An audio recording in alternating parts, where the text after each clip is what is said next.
Olá pessoal, tudo bem? Sejam muito bem-vindos a mais um podcast da Conexo. E o nosso objetivo é conectar pessoas. Gente, o tema do podcast de hoje ele pode ser diverso. A gente pode falar de seguro, a gente pode falar de conexão, a gente pode falar de direito. Então, estou aqui hoje com o nosso convidado Fabrício Verdolim de Carvalho. Seja muito bem-vindo, Fabrício, ao nosso podcast.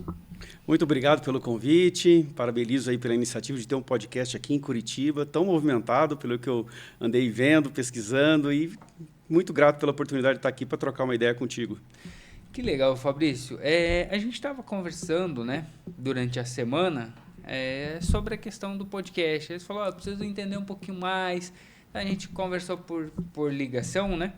E aí eu expliquei a estrutura do nosso podcast, qual que é a ideia. E a ideia é conectar. O nosso propósito é fazer a conexão de pessoas. Porque todos os negócios são feitos por pessoas.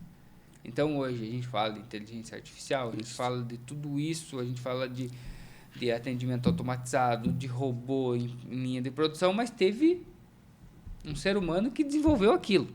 Um software por exemplo, um software robotizado para atendimento automático. Bacana, mas foi um ser humano que desenvolveu. Então é tudo sobre pessoas, né? E falando um pouquinho de pessoas, Fabrício, quem é Fabrício? De onde você é?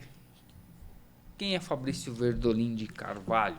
Olha, eu sou do Mato Grosso. Mato Grosso? Do Mato Grosso e naquela fase de adolescente prestando vestibular, prestei alguns vestibulares e passei na Universidade Estadual de Londrina. Fui fazer Direito, isso lá em 94, 93 para 94. E aí, tenho mais tempo hoje de Paraná de qualquer outro estado, né? Então, eu sou mato-grossense, mas estou no Paraná desde 94. Me formei e vim para Curitiba com 1 ano de formado para começar aqui uma advocacia, começar uma vida nesse mercado jurídico que é complexo, mas é muito motivante, é interessante, porque eu acho que eu nasci para fazer isso. E aqui constituí família, tenho filhos aqui, nascidos em Curitiba, minha esposa é daqui da região, então... Então, tu é do Mato Grosso, mas tu fez um vestibular, foi para Londrina, né? Simplesmente estou indo para Londrina, vou embora e para Curitiba. Qual foi essa ideia? Sair de Londrina para Curitiba. Como que isso acontece? Eu era recém-formado e estava assim muito ambientado em Londrina e não queria mais ir embora. Só que aí meus pais queriam que eu voltasse, né? Todo filho vai para estudar fora, volta. E aí sempre gostei de música, tudo. Aí eu cantava num coral, aí falei para uma amiga minha, nossa, mas meu pai está querendo me chamar de volta, mas ela falou, procura um amigo meu que é um advogado que trabalha com seguros e ele está super bem aqui na cidade, pede lá uma entrevista. E eu fui, fiz a entrevista, dali nasceu uma parceria muito grande, que ele me deu a oportunidade de emprego, né? O recém-formado. E ele falava assim, olha, você não tem experiência, mas você me chama a atenção que você tem muito bom senso. Então, vamos fazer... Em 1 ano, ele já estava me chamando para ser sócio do escritório, vindo para Curitiba. E aí eu falei, nossa, mas Curitiba, não estudei aqui, não tenho parente aqui, não tenho amigos aqui, não conheço a cidade, mas eu preciso ir, né? Se eu não for, como é que eu vou saber como será? E vim para cá, né? E daí me apaixonei por Curitiba, fiz grandes amigos, fiz especialização em Direito de Seguro na Federal do Paraná, e cada vez mais me aproximei do mercado de seguro em razão disso aí. E aquela velha história, o curitibano dá bom dia? Olha, eu fui muito bem aceito aqui, bem recebido. É que o pessoal de fora tem esse né? Conceito, né? O curitibano não... Eu peguei já uma fase que Curitiba estava se desenvolvendo muito com relação a muita gente de fora, aquele aumento de empresas vindo para cá, estabelecendo aqui, né, as suas matrizes, né? E aí Curitiba vem muita gente de fora. Então, se perguntava às vezes, numa roda de amigos, né? 80% era de Curitiba, depois 70%, depois 50%. Hoje você chega numa roda de amigos, né? Porque que nem você me fez pergunta, você é da onde? Eu falo, sou mato-grossense, mas eu estou aqui há mais tempo. Então, acabou misturando muito. E aí, Curitiba deu muita oportunidade por ser uma cidade assim que prepara você. Os produtos são lançados aqui em primeiro lugar, peças de teatro são aqui. Então, eu vejo muito contato com o mercado tecnológico. Então, eu vejo muitas empresas de Curitiba se despontando em São Paulo, Rio de Janeiro, em outros eixos, justamente por ter esse ar de desbravar mesmo, assim. Então, Curitiba, só tenho a agradecer aos curitibanos aí, obrigado pela cidade que vocês, né, construíram, e hoje a gente ajuda a construir junto também essa Curitiba como diria o Greco, do amanhã. É verdade. Fabrício, dentro do direito, queria entender um pouquinho da escolha, né, por essa profissão, o que te motivou a escolher prestar um vestibular para direito, que tu bem falou, né? É complexo, é amplo, é muita leitura, enfim, você encara ali hoje 5 anos, na época talvez fosse 4 anos ali, mas com muito, muito esforço, né? Essa é uma pergunta muito boa, porque às vezes você tem no teu público aí aquela pessoa que está estudando direito ou pretende fazer direito, e, assim, não tem um manual, como muitas profissões, com a vida em si, né? A vida não vem com manual, mas as oportunidades surgem. E, assim, o direito, quando eu tive contato com o mercado de seguros, aí mudo para Curitiba, aí surge a primeira especialização em direito seguro do Paraná. Aí surgem outras oportunidades, outras conexões, que é também participar, pela primeira vez, uma comissão de direito securitário da OAB Paraná. Fomentar um grupo de amigos que estudam, que debatem, que protegem, né, o mercado de seguro. Então, o seguro passou a ser uma oportunidade. Para mim, um nicho, que a gente acaba sendo especialista, e às vezes você fala assim, conversa com o outro, mas você é especialista em quê? Sou em direito eleitoral, desportivo, criminal, trabalhista, tributário. É difícil ser especialista, porque cada área tem a sua característica, né, a sua peculiaridade. Porém, algumas áreas conversam entre si, e o seguro tem esse potencial, porque ele vai desde o transporte, desde do trânsito, desde a proteção à vida, aí tem o corretor de seguros, tem as seguradoras, tem um mercado imenso mesmo, assim, a importância do seguro no PIB. E aí, para quem está se formando, às vezes, tem a oportunidade de focar numa área e desenvolver, né? Por exemplo, e o seguro chama outras áreas, que nem eu, como trabalho muito com seguro, acabei trabalhando com seguro fiança, e hoje eu vejo que eu tenho muito contato com as imobiliárias por causa dos contratos de locações garantidos pelo seguro fiança, que evita que você tenha que chamar um fiador, né? E você tem toda uma garantia de uma seguradora, né? A questão da garantia do aluguel, dos danos, pintura, do condomínio. Então, esse é um leque que abre para todos, né? Dentro da questão ali você estava falando ali da questão do fiança, o calção, que o pessoal chamava antigamente, que era, você vai alugar um imóvel, você teria que pagar 3 aluguel ali, inicial para poder entrar no imóvel, que era o calção que eles chamam e tal. Então, tudo isso vai acarretando em custos, né? Então, por exemplo, quando chegou o seguro aluguel, né? Que, não sei se é isso o nome correto, né? Aqui eu tô falando, mas não sei se esse é o nome correto. Tá. Quando chega isso, ele deu uma desafogada no mercado imobiliário, podemos dizer assim, tirou um pouco do sufoco ali, né? Da sobrecarga. Sim. O que a gente pode dizer nesse sentido? Voltando para aquele público que talvez tenha interesse na área de direito, né?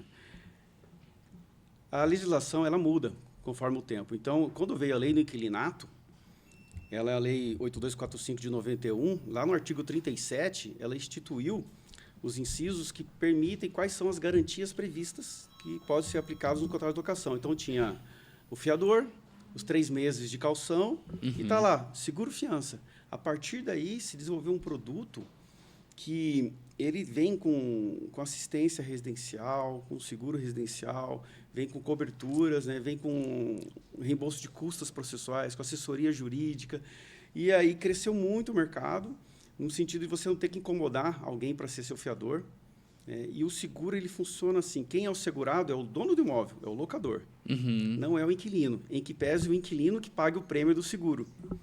E, nesse sentido, se o inquilino fica desempregado, se ele sofre de alguma doença, imagina que aquele imóvel está alugado, mas ele está financiado pelo locador e o locador precisa da receita para poder manter em dia o seu financiamento. Aí o inquilino para de pagar o aluguel. Aí a imobiliária aciona o seguro começa a depositar mês a mês o valor do aluguel. Mas relembrando, né, o inquilino não é o beneficiário da pólice, é o locador, dono do imóvel. Mas o inquilino começa a acumular uma dívida com a seguradora. Por isso que ele precisa urgentemente tomar uma decisão. Entrega o imóvel ou se recupera e parcela e restabelece o equilíbrio da apólice. Então, desse universo... né? Tá, eu gostei desse ponto. Vou me aprofundar nele contigo. Então, por exemplo, dentro do seguro fiança que chama, né? Seguro fiança. Então, dentro do seguro fiança, quem está protegido é o dono do imóvel. Tá. Se o inquilino ele não tem um seguro saúde, alguma coisa, que tem também essa possibilidade, né, da pessoa ter um seguro saúde, enfim,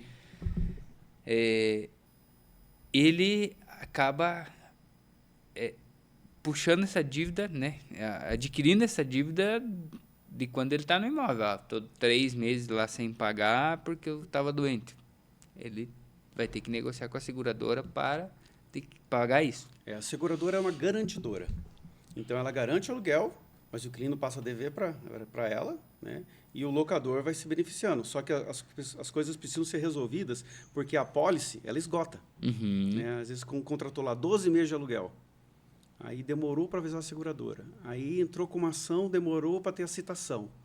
Quando viu, 12 meses passam rápido. Então, é importante ter uma sinergia entre o corretor da apólice, a imobiliária, né, e a prestação da assessoria jurídica eficaz ao ponto de negociar com esse devedor, com esse inquilino, para que ele ou entregue o imóvel ou ele restabeleça os pagamentos e a gente tem que restituir os valores que estavam na apólice para ela voltar a ter cobertura para 12 meses. Ela não pode ficar só com 6 meses ou 4 meses. O combinado é contrato, por exemplo, de 12 meses, cobertura de 12 meses, e, nesse sentido, tem vantagens também para o inquilino, né?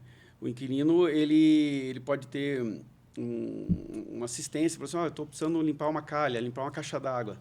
Nessa hora, ele se beneficia da apólice, porque ele está no imóvel. Né? Então, é uma pena... manutenção, no caso. É uma pena que, nas condições gerais, às vezes as pessoas não leem tudo que elas têm direito, mas você tem, às vezes, a questão do PET, você tem a questão de... Eu vi uma vez uma cláusula que arrastar móveis pesados. Eu fiquei curioso, falei, quem que... pode ser um piano. Imagina você ter uma mesa dessa aqui que você precisa arrastar e vai sujar, vai arranhar o piso. Liga para a seguradora. Né? A seguradora, vem lá um rapaz, aqueles... caça-vazamento também, né? Então, tem uma gama de produtos que o seguro proporciona. Então, para o inquilino. Para o inquilino e para o locador, ele tem a situação, por exemplo, do dano e a pintura. O inquilino saiu, não pintou o imóvel. Aciona a apólice e aí você tem uma verba pré-determinada para pintar o imóvel, para reparar um buraco, alguma coisa assim, né? Então, dentro desse universo do direito, que eu atuo como prestador de serviço jurídico, né? Mas tem para o corretor... Olha que universo para quem está jovem querendo começar. Você pode ser um corretor de seguros e se vincular a uma imobiliária e cuidar de uma carteira de apólice de seguro-fiança. Você pode ser uma imobiliária que tem a garantia. Você pode ser... Eu tive um despejo que eu acompanhei, que a dona do imóvel chamou o marido. É raro o dono do imóvel acompanhar o despejo, mas terminamos tudo, o inquilino não pagou, a lei 8245/91, ela é direta, não pagou. Dentro do prazo, você é despejado. E aí ela chamou o marido para o canto e falou, olha, se um dia você não fizer seguro-fiança, você vai se ver comigo, porque olha como que funciona, né? E os locadores não estão acompanhando, porque estão em casa. E quem acompanha é a imobiliária, o corretor, né? Então, eu vi uma situação peculiar nesse sentido. Então, dentro disso, aí você tem vistoriadores, tem reguladores, e até o próprio inquilino, que um dia pode ser proprietário do imóvel, graças a um consórcio, olha as coisas se ligando. E ele fala, não, eu quero alugar meu imóvel, enquanto a locação... Aí ele inverte, né? Enquanto a locação está ali entrando a receita, eu quero o seguro-fiança. Porque se esse inquilino ficar inadimplente, o seguro-fiança me paga e eu pago o meu consórcio. Então, essa rede, né? Para quem, no caso, para quem compra para investimento também, né? Por exemplo, comprei financiado, né? Falamos de consórcio, mas tem também a questão do financiamento. As pessoas compram financiado, vou alugar, né? Poxa, mas se o inquilino não paga, como que você vai pagar a parcela? E aí você vai entrar com despejo, aí demora. E aí tem todo esse prazo ali para você conseguir despejar, organizar o imóvel, pintar o imóvel, daí colocar para alugar novamente. Então, só aí já foi 3, 4 meses que você teve que tirar dinheiro do bolso para pagar a parcela. E o seguro arca com as custas, arca com os honorários, arca com chaveiro, arca com caminhão de mudança, né? Tudo é feito de uma forma muito... É uma sincronia, uma engrenagem mesmo que funciona muito bem. Então, dentro desse universo, né, que o direito, partindo da pergunta que você fez, me puxou para o seguro foi me puxando para a locação. E aí, hoje a gente tem uma outra situação também que enfrentamos pandemia. Agora a gente está vendo a inteligência artificial chegando com força, mudando as relações jurídicas, né, as relações humanas, e abre um outro leque para você fazer novas conexões aí. Falando de conexões, né, já que você entrou no tema, nós falamos do seguro, acho extremamente importante. Então, para você que é seguradora, para você que é imobiliária, o que mais? Olha, você tem imobiliária, corretor, seguradora, advogados, prestadores de serviços, vistoriadores. Você tem uma gama de opções, né? Para você se envolver aí. Né? Agora, eu repito, né? Tem que ser especialista, não dá para fazer tudo nessa cadeia, porque alguma coisa acaba se perdendo. Alguma coisa vai acabar se perdendo. Você trouxe para mim aqui, Fabrício, falou sobre conexão. E, já de antemão, queria mandar um abraço para o meu amigo Luiz Rogério, que foi o responsável pelo Fabrício estar aqui com a gente hoje. Falei, Luiz, me indica uma pessoa fantástica para participar do nosso podcast. Sei que você conhece muita gente. E ele te indicou, falou, vou indicar um amigo meu do coração para participar do podcast com você, vai ser fantástico. Aí, Luiz, obrigado por essa conexão. Você vai assistir esse podcast, então, obrigado por essa conexão. Até faço questão de contar como é que eu conheci o Luiz. Olha aí, ó, isso que... Vamos lá, como que acontece? Como que foi essa conexão tua com o Luiz? É interessante que assim, eu costumo dizer, né, que a vida é feita de conexões, então cabe a gente buscar as melhores e depois alimentar essas conexões, né? Então, o Luiz foi assim até. Encontrei um amigo meu que tinha acabado de comprar um carro, o Luiz é especialista em carros elétricos e híbridos, e aí meu amigo falou muito bem do carro, falou muito bem do vendedor, tirou uma foto e mandou para o Luiz, falou, esse meu amigo gostou do meu carro. 3 dias depois, era um sábado, na terça-feira ali, o Luiz me manda mensagem, e aí, gostou do carro do teu amigo? Eu falei, gostei, cara. Não quer fazer negócio? Eu falei assim, é o mesmo negócio. Aí eu já entendia qual foi a negociação, né? O amigo tinha me passado, ele confirmou que foram os mesmos termos. Eu olhei para ele e falei assim, cara, eu tenho interesse, porém... eu estou em dúvida aqui, eu preciso vender o carro da minha esposa antes. Ele falou assim, não, mas a gente pega o carro, pela FIP, ótimo. Aí eu falei assim, então, se você fizer um Pix agora, isso era à noite, eu estava de pijama, umas 9 horas da noite. Eu falei, esse cara está trabalhando, está aqui movimentando, gostei desse cara. Meu amigo já elogiou, já comprou o carro. Eu falei assim, dá só 20 minutinhos que eu já volto. Eu fui lá para o YouTube. Aí comecei a ver uns vídeos rápidos, que eu estava em dúvida numa marca, num outro modelo e tal. Tirei minha dúvida, falei para ele, eu topo fazer um negócio com você, só que minha esposa, eu tenho que vender o carro da minha esposa. Não, a gente pega o carro da tua esposa, só que ela vai ficar a pé. A gente vai te dar um carro locado, e o teu carro chega em 15 dias, aí você devolve o carro locado e fica com o teu carro. E eu falei, qual que é o teu Pix? Fiz o Pix. Caraca! Né? E aí, desliguei a ligação, fui lá no quarto da minha esposa e falei assim, meu amor, acabei de comprar um carro, fiz um Pix aqui à noite. Ela, como assim? Não é golpe, né? Falei, não, meu amigo comprou, o vendedor é conhecido e está trabalhando agora, eu gosto de valorizar a gente que trabalha assim. Ele foi muito didático, atencioso, eu estava com uma dúvida, estava fechando o negócio. Beleza. Onde eu quero chegar na questão da conexão? A conexão ela tem que sair do lado virtual, ela tem que deixar de ser só um WhatsApp. Se tem aniversário de alguém que você gosta, liga. Né, tenta lá dar um abraço, marca um churrasco. A gente está cada vez mais ocupado por causa de tanta tecnologia e a gente não tem tempo, porque ela veio para nos ajudar a sobrar tempo e de uma forma total. Você está fazendo muita coisa ao mesmo tempo. Eis que dois meses depois, eu olhei e falei assim, eu não acredito, comprei um carro e não conheço o vendedor. Liguei para ele, Luiz, onde você está? Estou na concessionária. Falei assim, cara, estou passando aí, vem. Falei, eu vim apertar a tua mão. Caraca. Porque você me atendeu bem. Né? E você foi prático, foi resolvido. Então, assim, as pessoas têm que se ver, têm que se apertar a mão, têm que conhecer. Então, dentro desse universo de boas conexões, a gente tem que fomentar isso. Então, um abraço para o Luiz aí. E até sábado eu fui lá visitar ele, já que vai para 2 anos que eu comprei esse carro com ele. Aí o sábado fui lá já dar uma olhadinha e tal, e ele tá lá, tá? Me aguarde, Luiz, me aguarde. Mas obrigado por receber, obrigado pela indicação aqui, por me trazer aqui nessa conexão excelente. Primeira de várias, tomara, que a gente quer conversar certeza. e quer avançar sempre. Luiz, obrigado. E parabéns, hein? Parabéns, uma venda pelo WhatsApp, um Pix 9 horas da noite, não é para qualquer um, hein? Valeu, Luiz. E é isso que a gente fala muito sobre a questão das conexões, o quanto você se conecta com as pessoas, que nem eu estava falando, não é produto, é sempre pessoas. Então, ele te vendeu, fez uma baita negociação, por quê? Porque ele entendeu a sua necessidade. O que eu quero fazer? Eu quero isso. Tá, eu tenho que vender o carro. Não, eu pego o carro. Tá, mas eu vou ficar a pé. Não, eu te dou um carro alocado. Então, assim, você vai falar o que mais daí? Não era uma briga, uma queda de braço, mas ele foi me dando um monte de coisa assim, falei assim, opa, tá boa essa conversa aqui. Foi te dando possibilidades, né? Parcelamento sem juros, uma entrada, pega o carro, deixa no local. Então, nesse sentido, até fica aquela reflexão, né? Quando a gente teve essa pandemia, a gente achou até que as coisas iam mudar, as pessoas iam ficar mais fechadas, mas não, voltamos com tudo nas relações. E agora você tem a inteligência artificial que, se você não tratá-la como aliada, ela vai te engolir. Né? Mas uma coisa ela nunca vai conseguir: o contato, a conexão, né? Esse olho a olho, essa gravação. Eu poderia estar fazendo pelo Zoom, pelo Meet aqui, mas não estou. Estou presencialmente contigo, né? Contando um pouquinho da minha experiência e fazendo assim com que alguém se conecte comigo e eu possa dar a solução jurídica, né? Alguma questão até empreendedora, vivemos num mundo aí, por exemplo, reforma tributária. Aí lascou. Aí você entrou num tema. Aí agora, eu que sou do mercado de seguros, né?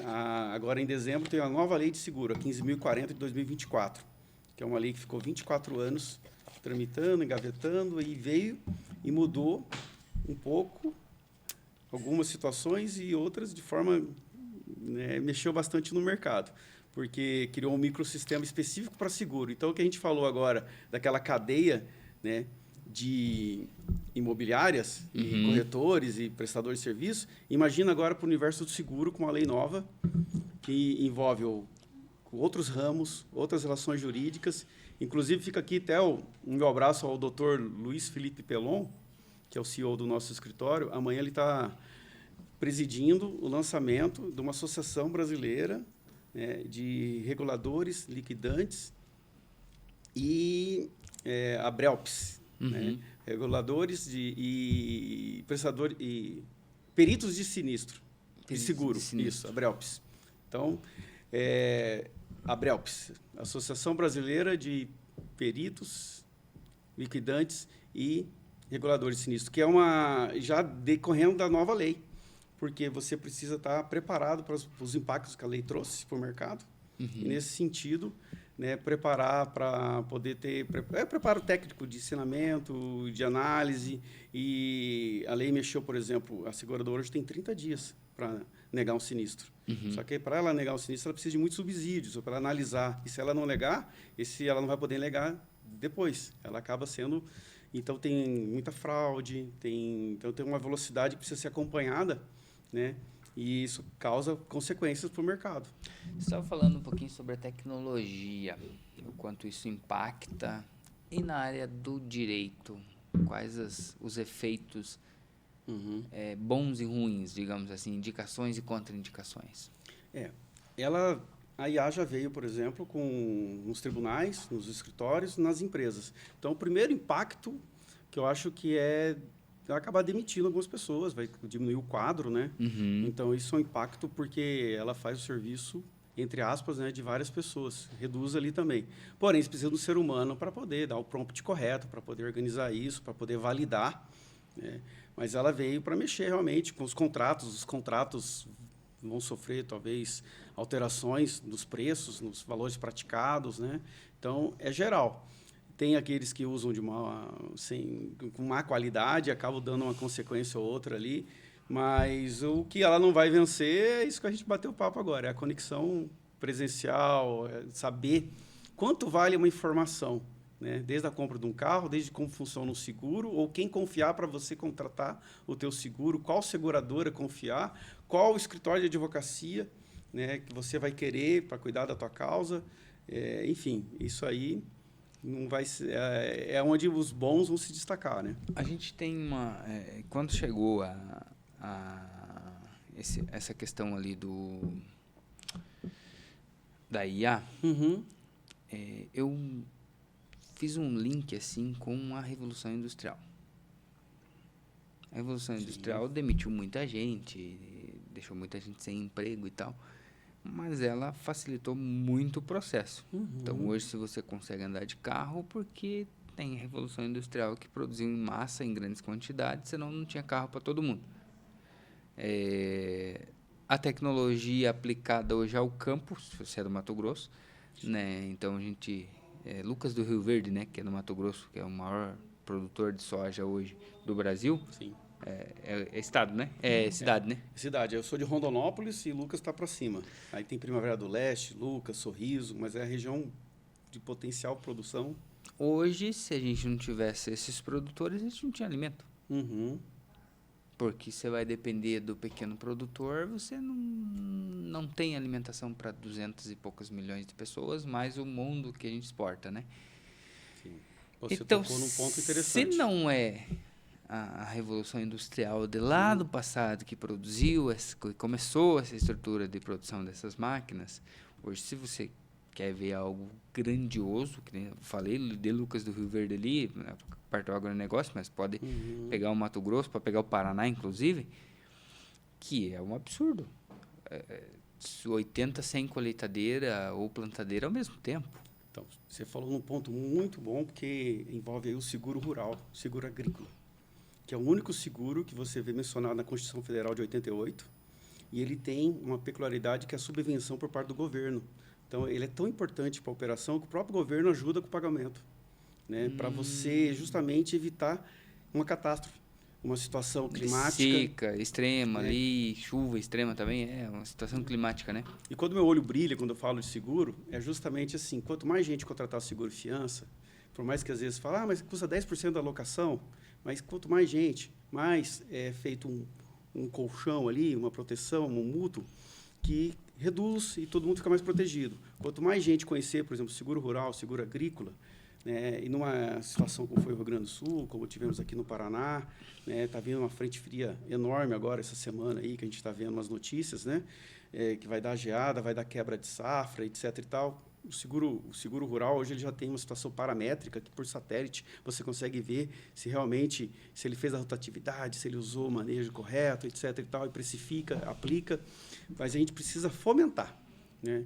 Fora do Brasil, o seguro é uma questão assim muito prática. Né? Aqui ainda tem todo um mercado, né? Tem agora também associações, né? As proteções, as cooperativas. E isso, essa é uma parte importante, que a gente estava falando aqui de seguro alto, a gente falou de seguro e tal, mas hoje a gente vê muito essas questões de cooperativa de proteção veicular,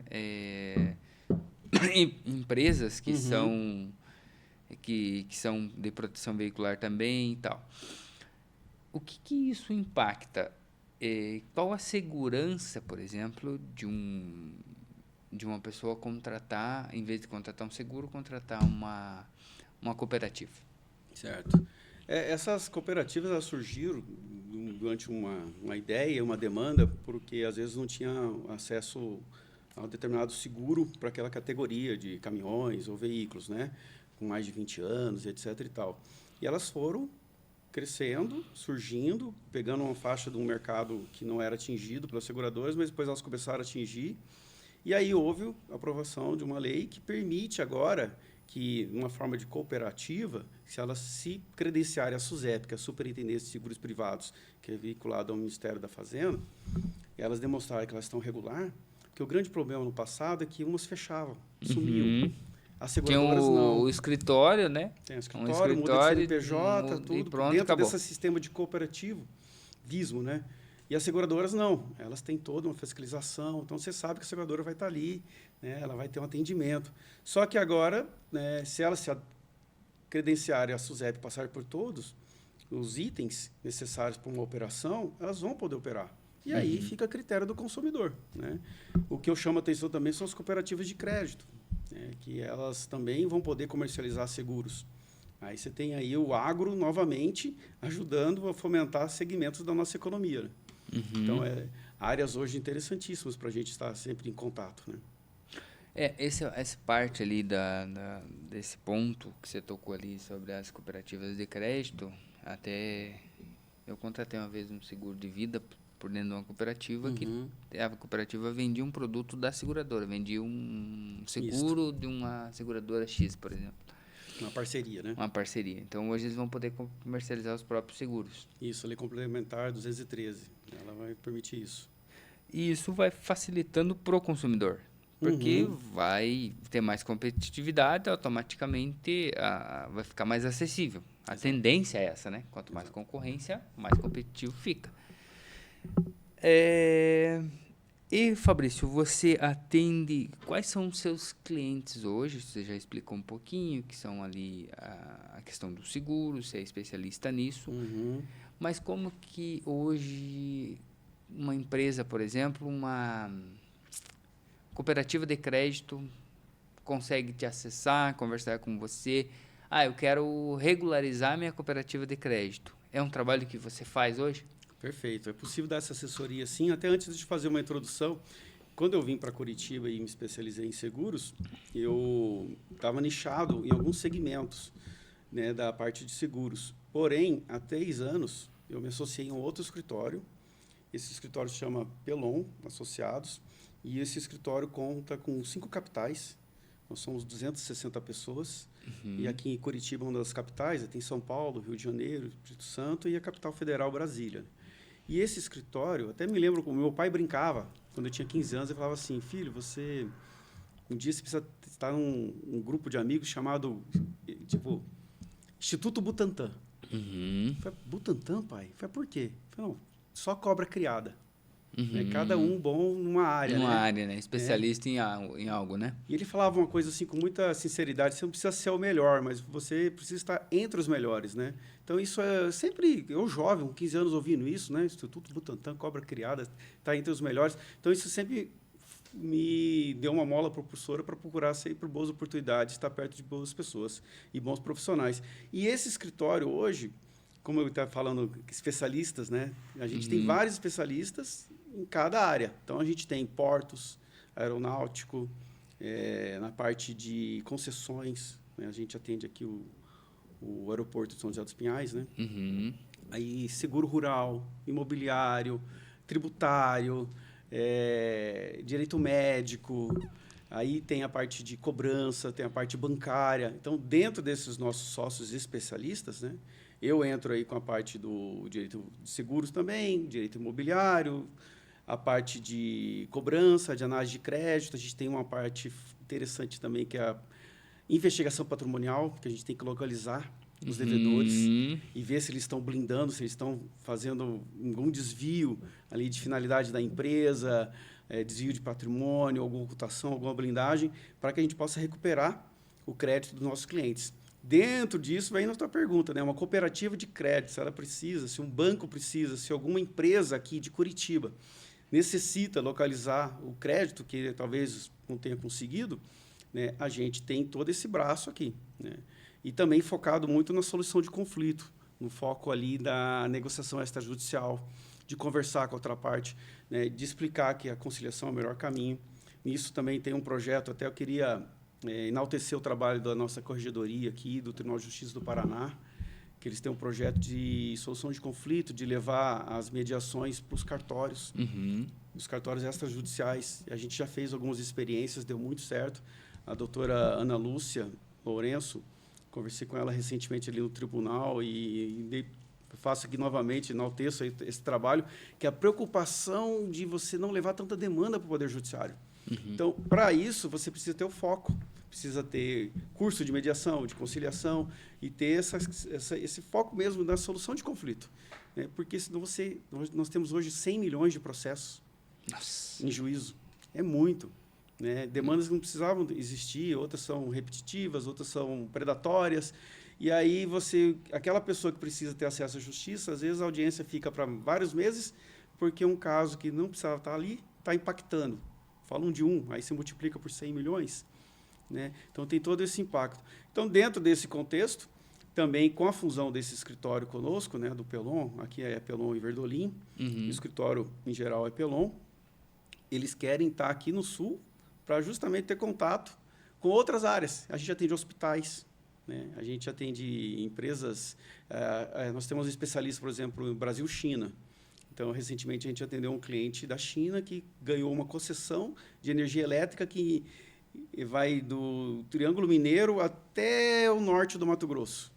E eles tiveram um problema envolvendo uma colheitadeira, né? E então o escritório foi acionado graças a essa sócia que fala chinês e a gente que tem a especialidade em solução de problema. Não precisou judicializar. Então, isso aí, meu olho brilha quando eu vejo uma situação que não precisou ir para a justiça, né? E, lógico, uma parte tem que ceder um pouco, mas a gente também tem alguns parâmetros e alguns tem que judicializar mesmo, não tem o que fazer. Não né? tem o que fazer. Fabrício, muito legal o nosso bate-papo. Ficou bastante coisa aqui para me perguntar, tinha anotado bastante coisa aqui para te perguntar. Mas vamos fazer um parte 2 na sequência. Temos que falar da sua banda, não falamos da banda, não falamos da música, mas vamos marcar um parte 2 para a gente continuar a nossa conversa, continuar o nosso bate-papo. Eu queria te agradecer pela presença aqui no nosso podcast, abrilhantando aí e com muito conteúdo bacana, né? Muita informação importante aí para as pessoas que estão nos acompanhando, que são destas áreas que tu citou ali, todas elas aproveitaram bastante o conteúdo com toda certeza. Eu queria que você deixasse uma mensagem olhando para aquela câmera. Perfeito. O que manda seu coração, fique à vontade, o microfone é seu. Olha, então eu quero agradecer pela oportunidade, foi para mim ímpar e fico sempre à disposição porque a gente precisa da dúvida. A dúvida gera uma solução, então a gente vai atrás. Então, às vezes, tem algum público teu que tem uma dúvida sobre seguro rural, sobre como funciona a parte de direito imobiliário, pode mandar essa dúvida, entre em contato conosco, entra em contato no nosso escritório. Né? Nós temos aí sempre a ideia de prospectar, mas explicando, fortalecendo o mercado de seguro. E como que tá, você falou entra em contato, como que tá as tuas redes sociais? Você tem rede social no Instagram? Como que tá lá, Fabrício? Eu estou ali no Instagram como Fabrício Verdolim ADV e no LinkedIn Fabrício Verdolim de Carvalho. Né? Localiza você no Instagram, manda um direct lá, você responde a dúvida e qualquer coisa, marca um café, né? Recentemente uma pessoa falou, me ajuda a responder uma dúvida de outra pessoa, né? Porque ela estava questionando como é que funcionava aquela aplicação do seguro. Aí eu falei, não, deixa comigo. Aí eu parei, olhei e falei, não, isso aí eu faço, essa aí eu sei a resposta. Agora, o que eu quero é aquela que eu não sei, que eu preciso estudar, porque aí eu aprendo. Então, é isso que fomenta, né, a gente ter essas conexões. São dúvidas também, são necessidades que criam oportunidades. Com certeza. Muito obrigado, Fabrício. Obrigado aí pela participação no nosso podcast. Foi um prazer receber você aqui e vamos marcar em breve uma parte 2 aí para a gente conseguir seguir com o nosso papo. Quem sabe vem umas dúvidas e a gente já cria um material para você, um conteúdo baseado na solução de dúvidas. Com certeza. Muito obrigado. Um abraço. Gente, esse foi mais um podcast da Conexo. Falamos sobre direito, falamos sobre muita coisa importante aqui e falamos, né, da parte mais importante, que é a conexão. Então, muito obrigado por se conectar com a gente, muito obrigado por acompanhar o nosso trabalho. Siga a Conexo nas redes sociais, Conexo _empresarial no Instagram, Conexo Empresarial no YouTube. Tem vários conteúdos completos no nosso canal do YouTube para você aproveitar, para maratonar lá, aprender sobre diversas coisas do empreendedorismo, vai de vendas ao direito. Então, segue lá, curte, acompanha, comenta, envia essas dúvidas aí para os seus amigos. Eu vou fazer o mesmo, vou enviar esse podcast para vários amigos que eu acho que precisa dessa solução e vou conectar com o Fabrício. Então, se você gostou desse conteúdo, curte, comenta, compartilha, envia para os seus amigos todos. Um abraço a todos vocês e até o próximo podcast.